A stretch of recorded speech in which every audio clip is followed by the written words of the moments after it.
At 87 years old, Bill Anderson has carried a lifetime of stories, both sung and silent.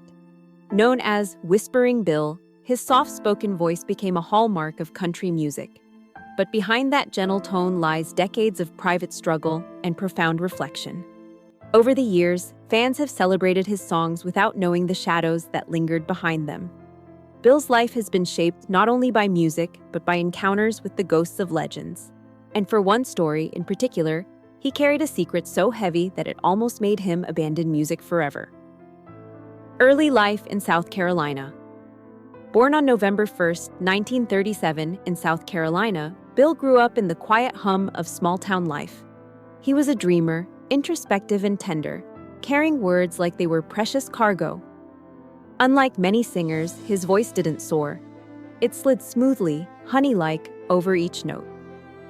His childhood was filled with books, poems, and the quiet rhythms of daily life, shaping his lyrical sensibilities. Music came later, almost by accident. A young Bill wanted to be a sports writer, not a singer. Yet, even in his early years, he seemed destined to translate the world into song. From poems to country hits. While attending the University of Georgia, Bill spent hours writing poetry between classes, never imagining a career in music. A dusty old guitar and a broken heart would soon redirect his path. In the late 1950s, he wrote City Lights, a melancholy ballad about loneliness and longing. When Ray Price recorded it, the song shot to number 1, opening doors Bill hadn't even knocked on. Nashville beckoned, offering fame, pressure, and a glimpse into a world haunted by legends. But success did not come without cost. The city that promised dreams also demanded endurance and resilience from those who entered its fold.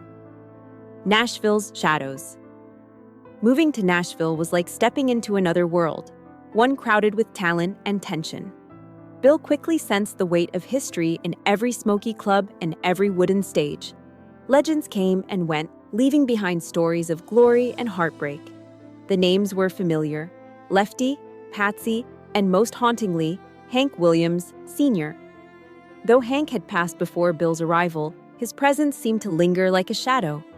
Stories of Hank's temper and demons circulated constantly. One in particular haunted Bill. A warning whispered to a young singer, "You won't last.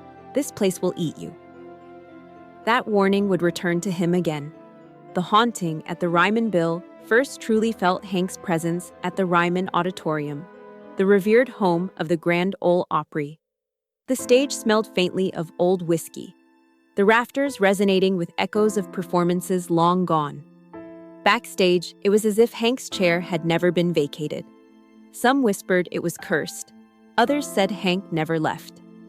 Bill, however, felt something deeper, a weight of history and a personal warning. Alone during rehearsals, he began to hear whispers, faint but unmistakable. "Don't sing it if you don't live it," one voice said. Later, the whisper added, "That's what killed me." The encounters left Bill unsettled and introspective. Journals of dreams. In private journals recently revealed by his family, Bill recorded recurring dreams of sitting across from Hank Williams, Sr. Each dream became darker, the conversations more pressing. Hank's eyes, hollow and urgent, conveyed warnings. "You know too much," or "Tell him what I did, but only when they're ready." These visions consumed Bill, shaping his creative output. Songs became more than music. They were messages, prayers, and reflections on mortality and morality. Tracks like Mama Sang a Song emerged, drenched in longing and spiritual confusion. Fans admired the sentiment, but those closest to him understood. Bill was channeling something beyond mere melody. Life in the spotlight. By the mid-1960s, Bill had earned his place among the Opry elite. Fame brought applause and accolades, but it did not bring peace.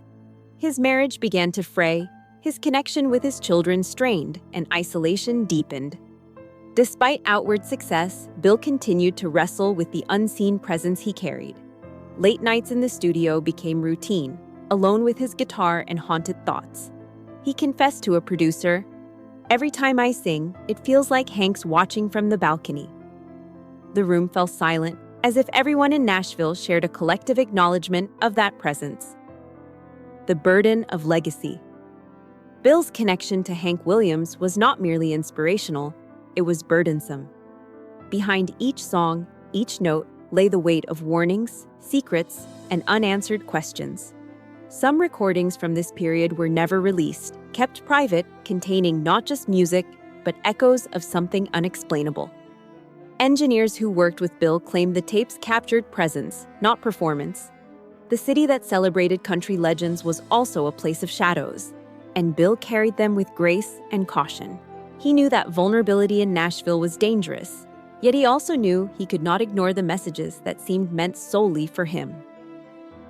Sharing the truth. For decades, Bill remained silent about these experiences. The whispers, the warnings, the dreams. They were private, almost sacred. But as he aged, he began to recognize the importance of passing the lessons on. One December night, on the Opry stage, he paused longer than usual before speaking. His words carried weight beyond performance. Some songs aren't written, they're remembered. A simple statement on social media later went viral, resonating with generations of artists who recognized in Bill's life a mirror of their own fears and inspirations. His influence became a bridge between past and present, mentor and guide. Even in retirement, Bill continues to inspire. Younger country artists recount lessons learned from his quiet guidance. He often tells them to listen when the room is still, for truth often hides in silence. The stories he carries of Hank Williams, of whispered warnings, and of unseen presences are more than anecdotes. They are reminders of the fragility of art and the cost of honesty. Bill's soft-spoken wisdom contrasts with the intensity of the history he channels. He remains a living conduit, translating the voices of those long gone into lessons for today's world. Reflections at 87. Now, at 87, Bill Anderson reflects on a life steeped in music, memory, and mystery. The whispers, the shadows, and the warnings from Hank Williams, Sr. are woven into his songs and his being. Though he rarely gives interviews, stories of his mentorship, his private struggles, and his haunting experiences circulate among fans and musicians alike.